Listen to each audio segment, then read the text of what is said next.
오늘 우리에게 주신 하나님의 말씀은 마태복음 7장 21절에서 27절입니다. 마태복음 7장 21에서 27절 세번역 성서로 봉독해 드립니다. 나더러 주님 주님 하는 사람이라고 해서 다 하늘나라에 들어가는 것이 아니다. 하늘에 계신 내 아버지의 뜻을 행하는 사람이라야 들어간다. 그날에 많은 사람이 나에게 말하기를 주님 주님 우리가 주님의 이름으로 예언을 하고 주님의 이름으로 귀신을 쫓아내고 또 주님의 이름으로 많은 기적을 행하지 않았습니까? 할 것이다. 그때 내가 그들에게 분명히 말할 것이다. 나는 너희를 도무지 알지 못한다.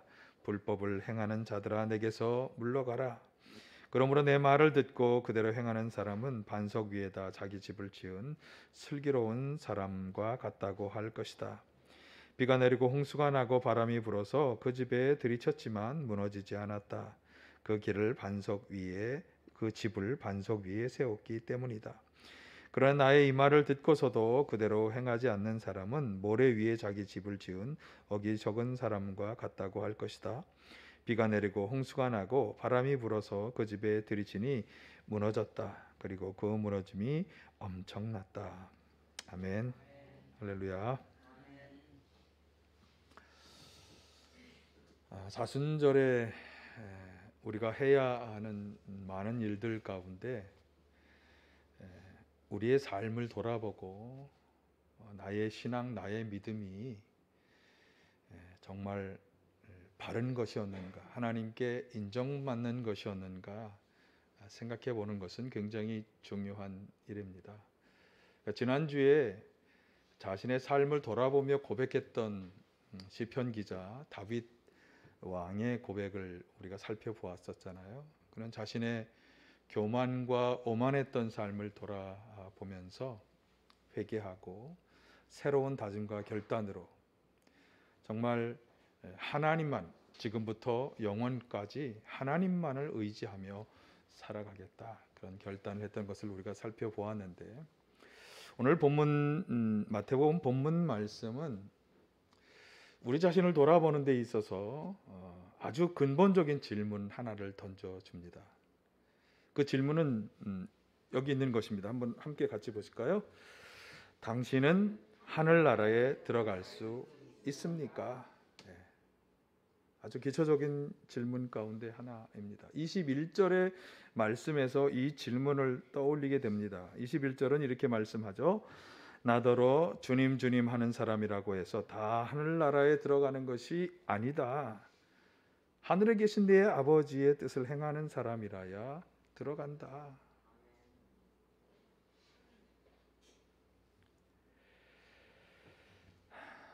그래서 생각해 보게 되죠. 생각해 보아야 합니다. 나는 하늘나라에 들어갈 수 있는가? 들어갈 수 있도록 여기 나온 말씀처럼 나는 아버지 하나님의 뜻을 행하고 있는가?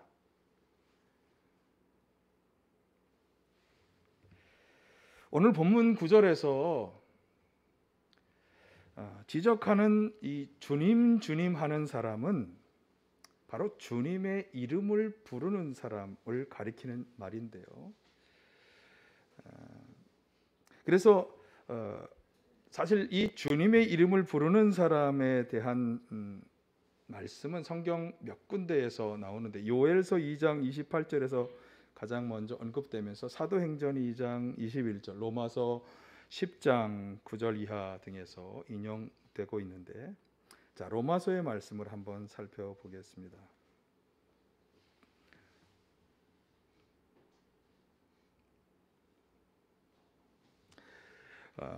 자, 한번 같이 보시겠습니다. 시작.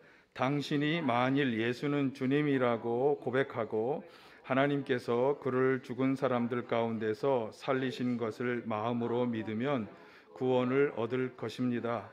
사람은 마음으로 믿어서 의에 이르고 입으로 고백해서 구원에 이르게 됩니다. 성경은 그를 믿는 사람은 누구나 부끄러움을 당하지 않을 것이다 하고 말합니다. 유대 사람이나 그리스 사람이나 차별이 없습니다. 그는 모든 사람에게 똑같이 주님이 되어주시고 그를 부르는 모든 사람에게 풍성한 은혜를 내려주십니다. 주님의 이름을 부르는 사람은 누구든지 구원을 얻을 것입니다. 아멘. 자, 여기 주여 하는 사람에 대한 말씀, 특별히 주님의 이름을 부르는 사람은 부끄러움을 당하지 않고 누구나 구원을 받을 것이다. 그래서 바울 사도는 예수님은 주님이시다라고 고백하는 그런 것과 또 마음으로 믿는 것을 동일선상에 놓고 있어요. 그래서 마음으로 믿는 사람은 예수 그리스도를 주님으로 고백하는 사람, 예수 그리스도를 주님으로 고백하는 사람은 그분을 주님으로 믿는 사람, 그러면서 바로 이런 사람이 구원의 은혜를 입을 것을 강조하고 있습니다. 자, 그래서 말씀하는 게 사람은, 자, 같이 하실까요? 사람은 마음으로 믿어서 의에 이르고 입으로 고백해서 구원에 이른다. 예. 아멘. 이것은 오직 믿음으로 구원받는다라고 하는 기독교의 핵심 진리를 아주 잘 대변하는 말씀입니다. 자, 그런데 오늘 본문에서 예수님께서는 또 이 말씀을 정면으로 반박하는 듯한 그런 말씀을 하고 있습니다. 주님 주님 하면서 주님의 이름을 부르는 사람이라고 해서 다 하늘나라에 들어가는 것이 아니다.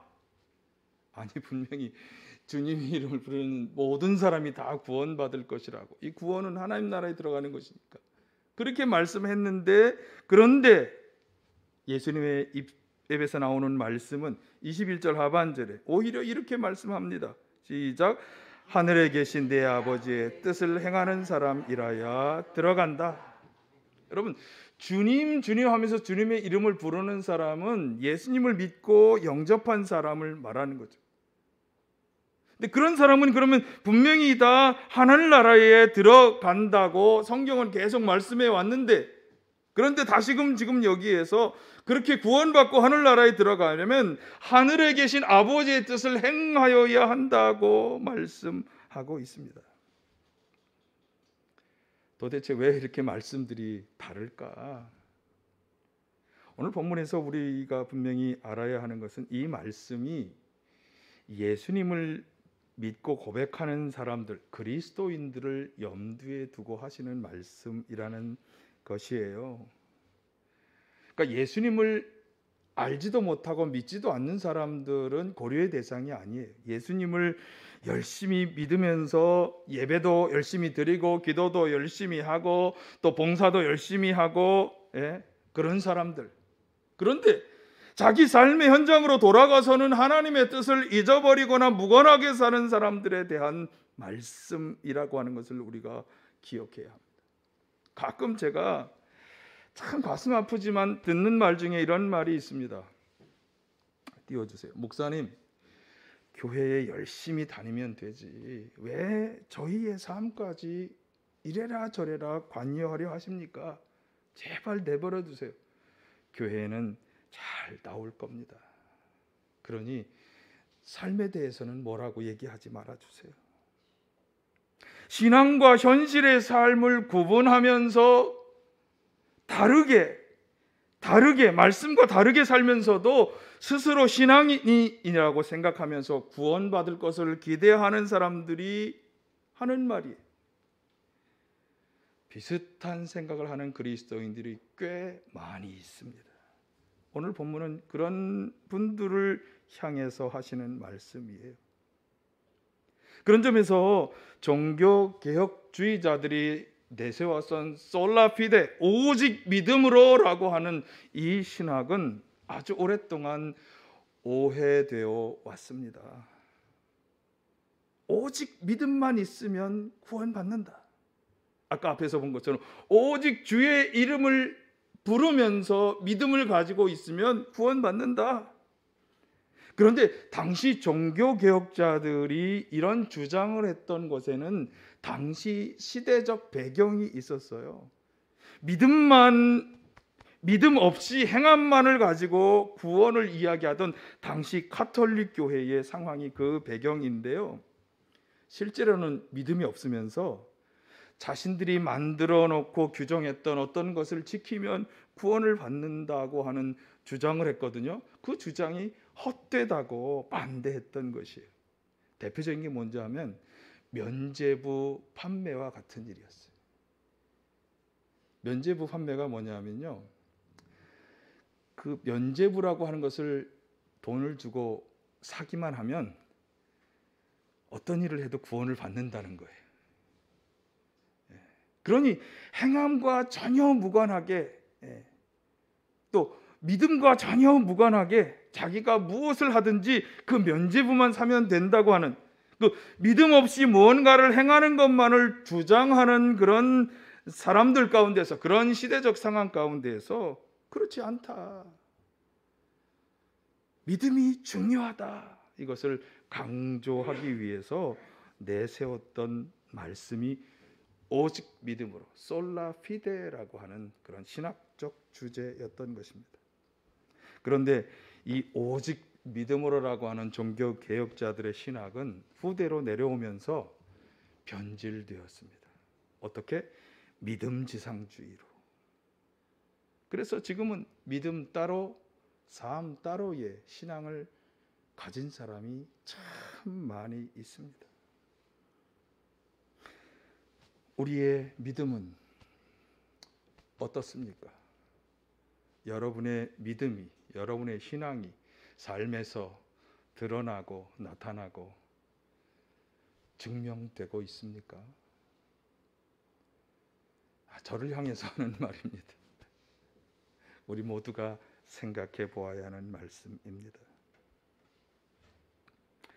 자, 그것을 하나하나 구절을 통해서 다시 한번 살펴보겠는데, 자, 우선 22절에 한번 보실까요? 그날에 많은 사람이 나에게 말하기를 주님 주님 우리가 주님의 이름으로 예언을 하고 주님의 이름으로 귀신을 쫓아내고 또 주님의 이름으로 많은 기적을 행하지 않았습니까? 할 것이다.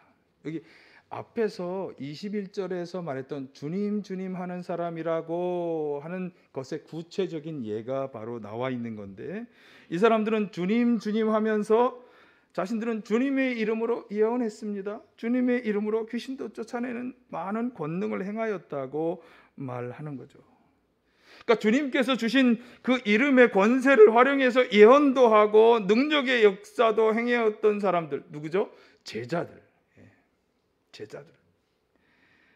그렇게 복음을 전하고 귀신을 쫓아내는 등의 일을 했으니 제자로서 자신들은 하늘나라에 들어갈 수 있지 않겠느냐라고 주장한다는 그런 말씀이에요. 그런데 주님 보시기에 그것은 정요한 것이 아니었어요. 23절에 보실까요? 같이 합니다. 그때 내가 그들에게 분명히 말할 것이다. 나는 너희를 도무지 알지 못한다. 불법을 행하는 자들아 내게서 물러가라. 주님께서는 그들을 불법을 행하는 자들이라고 말씀하고 계십니다. 도대체 무슨 불법을 행한 것일까? 성령의 은사를 받아 예언도 하고 예수님의 이름의 권세를 사용해서 귀신도 쫓아내며 복음을 전하는 일을 열심히 했는데 그것이 불법이라는 말씀은 아니겠죠. 무슨 법을 그들이 어겼다는 것일까요? 우리가 그리스도인으로서 조심해야 하는 지점이 바로 여기에 있습니다. 우리가 주님의 이름으로 열심히 능력도 행하고 기도도 하고 봉사도 하면서 복음을 전하였는데 그럼에도 불구하고 예수님으로부터 불법을 행하였다고 하는 책망을 들을 수 있다. 나는 참 열심히 했는데, 나는 열심히 성경도 기도도 봉사도 열심히 했는데, 기준이 뭐죠? 주님이 바라보시는 기준이 뭐죠? 앞에서 말씀했다. 자, 비춰주실까요? 시작. 하나님의 뜻을 행하였느냐 아니냐. 이것이 주님의 기준인 것이. 너 열심히 기도했어? 너 열심히 예배 드렸어? 너 열심히 봉사했어? 물론 성경에 보면 하나님인 열심히 기도하라, 열심히 사랑해라, 예언의 은사도 주셨고 봉사도 하라고 말씀하셨기 때문에 하나님이 원하시는 것들에 들어갈 수는 있지만 그 밖에 다른 것은, 그래서 주님의 이름을 믿고 의지하는 성도로서 우리가 주의해야 하는 것은 뭐냐? 내가 행하는 이 일이 하나님께서 원하시는 것이냐, 하나님의 뜻이냐 아니냐 하는 것을 매사에 생각해야 하는 거예요. 내가 직장에서 일을 할 때에도, 물론 교회에 와서 봉사하고 전도하고 기도하고 이런 것들도 마찬가지지만, 내가 직장에서 일을 할 때도, 사업장에서 사업을 할 때도 이 일이 하나님의 뜻에 합당한 것이냐 아니냐. 만약 그것 중에 하나님의 뜻에 합당하지 아니한, 하나님이 원하시지 않는 일들이 있었다면 그러면 어떻게 되는 거예요? 불법을 행한 사람이에요? 안 행한 사람이에요? 불법을 행한 사람이 된다 라고 하는 것입니다. 우리가 정말 많이 저지르는 실수 가운데 하나는, 우리가 그동안 신앙생활을 하면서, 사회생활을 하면서, 사람들과 살아가면서 살아오는 동안 나에게 나의 생각, 나의 어떤 가치관에 영향을 주었던 그런 것들을 통해서 내가 내렸던 그 결론이 마치 하나님의 생각이라고 여기며 주장하고 판단하는 것입니다. 우리가 흔히 저지르는 실수예요. 신앙의 연륜이 많은 분일수록 이와 같은 실수를 저지를 때가 많이 있습니다. 예수님 시대의 유대교 지도자였던 분들, 그 유대교가 뭡니까? 하나님을 섬기는 종교잖아요. 그런 분들의 지도자였던 율법교사, 바리새인, 대제사장들이 예수님으로부터 이 책망을 받았어요. 위선자들아, 불법을 행하는 자들아, 집요하게 바울 사도의 전도 여행을 따라다니면서 유대로부터 왔던 유대인들, 사도행전에 많이 기록되어 있죠. 그 사람들도 마찬가지예요. 아니, 바울이라고 하는 사람 자체가 그랬어요. 그가 예수님을 만나기 이전에 청년 사울의 시절에 그는 스스로 어떻게 생각한 줄 아세요? 율법에 하나님에게 열심인 사람이라고 생각했어요. 그런데 그가 예수님을 만난 이후에 그 모든 것이 다 불법인 것으로, 그래서 자신에게 해로운 것으로 여겼다, 버린다라고 말씀하잖아요. 우리 많은 성도님들이 자기가 알고 익숙했던 그것을 마치 하나님의 뜻이라고 생각하며 자기 스스로와 다른 사람을 속이며 살아가는 것입니다. 그래서 생각해봐요. 내가 하나님의 뜻이라고 했던 이것이 성경 어디에서 근거된 것인가를 살펴보아야 합니다. 나는 하나님의 뜻이라고 생각하고 살아왔는데 아무리 봐도 성경에 근거가 없어. 그 누군가, 어떤 분이, 어떤 신앙적 연륜을 가진 분이 나에게 해준 충고에 근거한다면 그것은 하나님의 뜻이 아닙니다. 내가 생각한 자기 생각에 불과한 거예요. 그래서 우리는 조심해야 합니다. 예수님께서 우리를 판단하실 것이기 때문에. 22, 23절에서 그래서 나오는 말이 그날에, 그때에 라고 말하죠. 이 그날과 그때는 언젠가 하면 심판의 날, 심판의 때를 가리키는 말이에요. 그 심판의 날에 예수님께서 심판주로 우리를 심판하실 텐데 그 심판의 기준은 뭐냐? 하나님의 뜻대로 행하였느냐, 행하지 않았느냐, 그것으로 가르신다는 것입니다. 아무도 주님을 속일 수 없어요. 왜? 그분은 우리의 마음속을 다 꿰뚫어 보시는 분이기 때문에 내가 정말 믿음을 가지고 행하였는지, 내가 정말 하나님의 뜻을 생각하며 행하였는지, 아니면 자기 생각대로 행한 것인지, 자기 신념대로 행한 것인지 그분은 낱낱이 다 보시고 아시는 거예요. 그래서 우리는 23절 하반절과 같은 판결을 절대로 받지 말아야 하죠.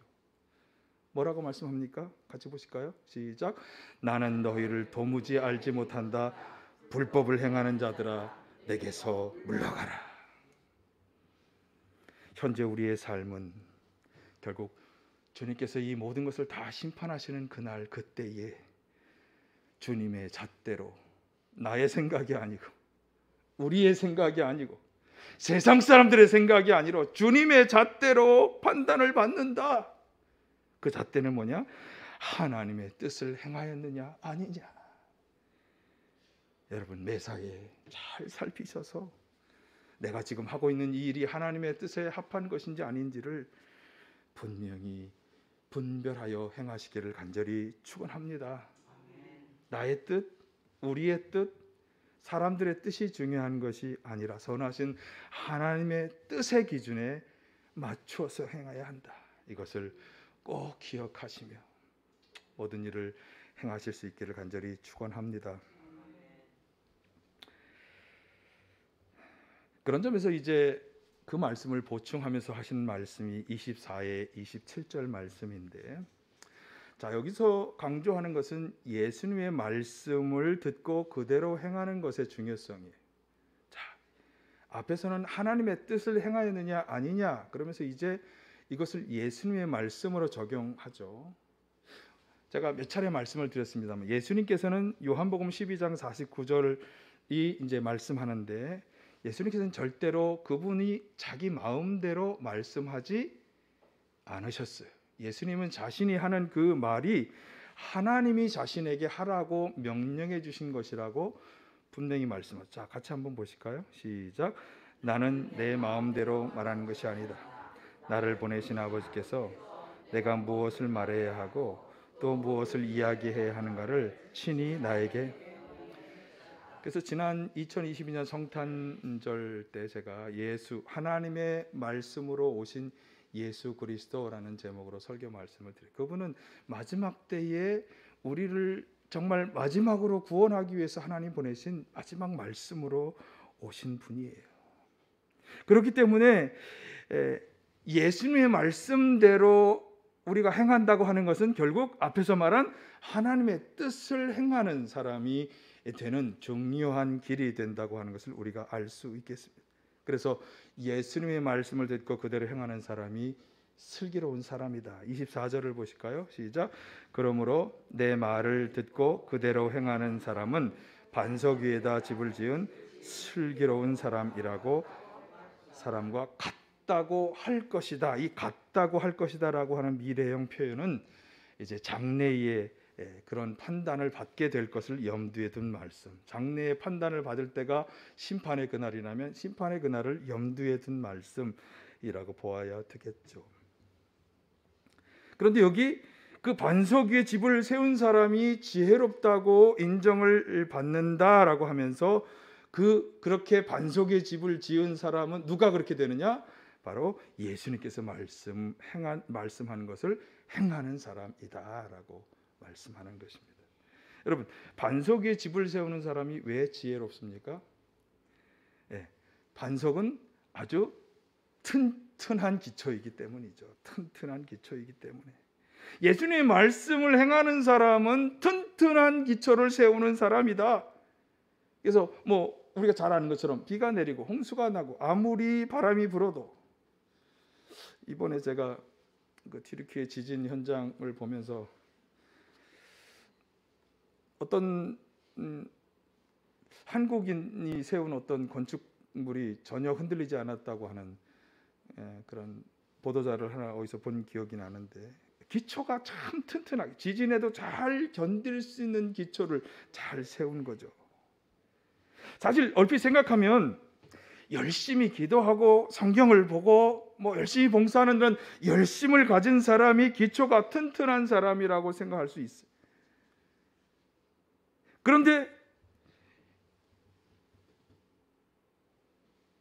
열심히 기도한 사람이 기초가 튼튼하다, 열심히 성경을 읽은 사람이 기초가 튼튼하다, 그렇게 말씀하지 않고 말씀을 행하는 사람이 기초가 튼튼한 사람이라고 말씀합니다. 여러분, 많이 배우고 많이 아는 것보다 잘 행하는 것이 튼튼한 기초라는 것을 우리가 알아야 합니다. 왜 그럴까요?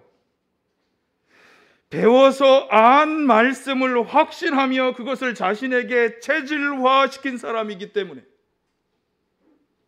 아무리 많이 배워도 확신하지 못한다면, 확신한 것을 자신의 삶 가운데 행하며 그 가운데 거하여 살아가지 않는다면 그 사람의 신앙과 믿음은 진짜가 아니에요. 알기만 하는 것은 진짜 신앙이 아니에요. 확신하는 것에서 끝난다면 진짜 신앙이 아니에요. 기초가 튼튼한 신앙이 아닙니다. 사실 알고 확신하는 것을 행한다고 하는 건 쉬운 일이 아닙니다.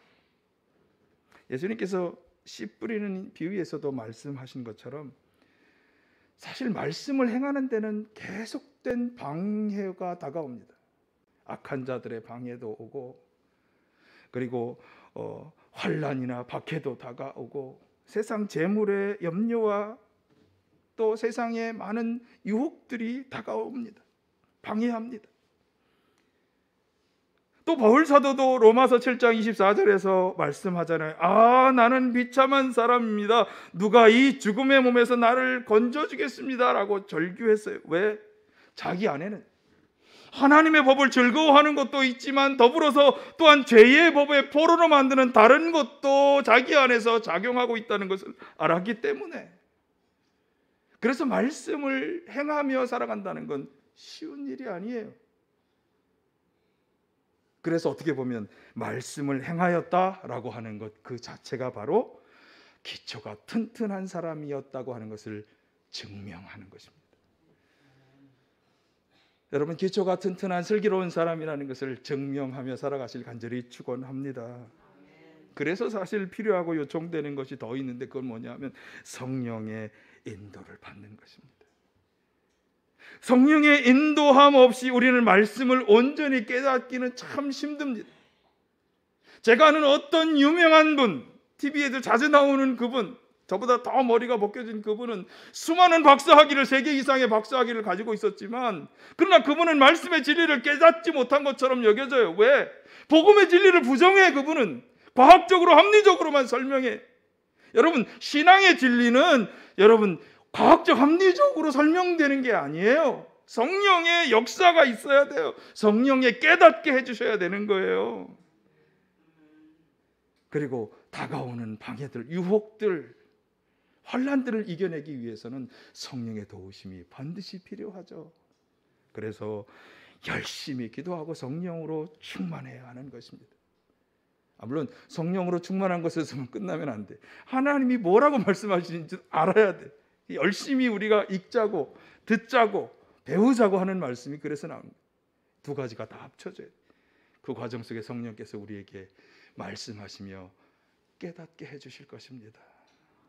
그런데 깨닫는 것으로 끝나지 말고 그것을 행하여야 나의 삶의 체질화시켜서 그 말씀 안에 거하는, 행하는 사람이 될 때 기초가 튼튼한 사람. 여기 비, 홍수, 바람, 이것은 앞에서 말씀한 그런 방해 요소들, 환난을 가리키기도 하고 온갖 시험과 유혹을 가리키는 것이기도 하겠지만, 한 가지 더, 심판을 나타낼 수도 있어요. 기초가 튼튼한 사람은 이런 방해, 유혹 등의 흔들림이 없을 뿐만 아니라 그 심판의 날에도 전혀 휩쓸려 가지 않게 되는 거죠. 여러분, 잔잔한 날씨 가운데서는, 평안하고 모든 것이 다 행복하고 좋을 때는 드러나지 않아요. 그러나 중요한 순간에 비가 오고 환란이 나고 이렇게 지진이 날 때, 환란과 박해가 다가올 때, 그리고 마지막 심판의 날에 그 모든 것은 다 드러나는 것입니다. 여러분, 주님께서 말씀하시는 그날 그때에 그 심판의 관문을 다 통과하실 수 있게 간절히 축원합니다. 어떤 사람이 되어야? 기초가 튼튼한 사람이 되어. 누가? 말씀을 행하며 그 말씀 가운데 거하는 사람으로 살아갈 때 그렇게 되는 줄 믿습니다. 26, 27절은 그래서 그 앞에서 말씀한 24, 25절과 대조가 되는 말씀이에요. 이것도 보아야 되겠죠. 자, 공동 번역으로 제가 소개해 드리겠습니다. 그러나, 시작. 그러나 지금 내가 한 말을 듣고도 실행하지 않는 사람은 모래 위에 집을 짓는 어리석은 사람과 같다. 비가 내려 큰 물이 밀려오고 또 바람이 불어 들이치면 그 집은 여지없이 무너지고 말 것이다. 예, 사실 당연하죠. 모래는 얼마나 잘 흔들립니까? 여러분, 모래 위에다가 바닷가에서 모래에다 뭐 이렇게 만들어 보신 적이 있습니까? 예. 턱 치면 그냥 다 쓰러져 버리잖아요. 아주 부실한 기초. 하나님의 말씀을 알기만 하고 체질화되어 있지 못한 지식의 신앙인, 확신도 없고 성령의 인도함도 없이 그저 자기 생각대로, 자기가 판단한 대로, 자기가 알게 된 그대로 살아가는 거예요. 성령의 깨달음이 있어야 되는데 기초가 부실하면, 폭풍우가 오면 쓰러져 버리고 마는 거예요. 여기 그러면 이런 것들이 들이치면 여지없이 무너지고야 만다. 새 번역에서는 그 무너짐이 엄청나였다라고 번역하고 있습니다. 꼼짝 못하고 완전히 다 쓸려 나가 버리는 것입니다. 엄청난 파멸이 이 세상에서뿐만 아니라 심판날에 여지없는 파국을 당하게 될 것이다. 누가? 기초가 부실한 사람. 누가 기초가 부실한 사람? 말씀을 듣고도 행하지 않는 사람. 오직 믿음으로 구원받는다고 하는 이 신학적 주제를 오해해서 행함이 없어도 믿음으로 구원받는다라고 하는 것으로 생각하는 것은 참된 복음의 진리가 아닙니다. 입으로 주여 주여 하고 부르는 것만으로 하늘나라에 들어갈 수 없다고 주님이 분명히 말씀하고 있습니다. 우리는 믿고 확신하는 것에 거하여야 합니다. 이 거한다는 것은 그 하나님의 뜻을 실제 삶 가운데에서 행하며 살아가는 것입니다. 이런 사람이 참된 믿음을 가진 사람입니다. 여러분, 참된 믿음을 가진 성도가 되길 간절히 축원합니다. 이 사순절에 우리가 그래서 우리의 신앙을 돌아보아야 합니다. 제가 몇 가지로 분류했어요. 하나님의 말씀을 잘 읽고 듣고 보면서 그 안에서 참으로 하나님이 원하시는 것을 깨달았는지. 그러니까 지식적으로 보면서 지식적으로 아는 게 아니라 이 지식적으로 알게 된 말씀을 통해 하나님이 나에게 원하시는 것이 무엇인지를 깨달았는지. 깨닫는 것을 단지 그냥 머릿속에 쌓기만 하고 어제도 알았고 오늘도 알고 내일도 알지만 행함이 없이 살아가는 것은 아닌지. 세 번째, 그래서 현실의 삶 가운데 깨달은 주님의 뜻을 실천하며 살았는지. 이 세 가지를 잘 돌아보는 절기가 되시기를 간절히 축원합니다.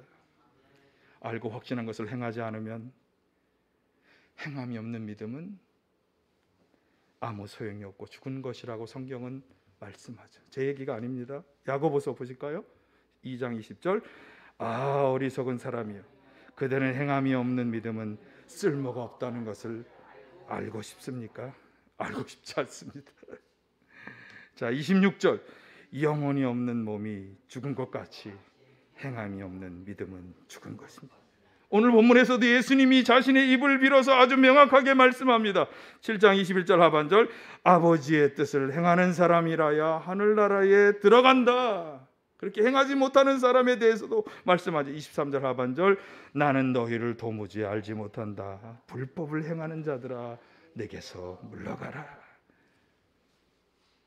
여러분, 이제부터는 생각이나 말로만 믿는 신앙인이 아니라 참으로 말씀 속에 있는 하나님의 분명한 뜻을 잘 깨달아 확신하면서 실천하는 그런 참된 신앙인, 참된 그리스도인이 다 되시기를 간절히 축원합니다. 그래서 하늘나라에 다 들어가시기를 간절히 축원합니다.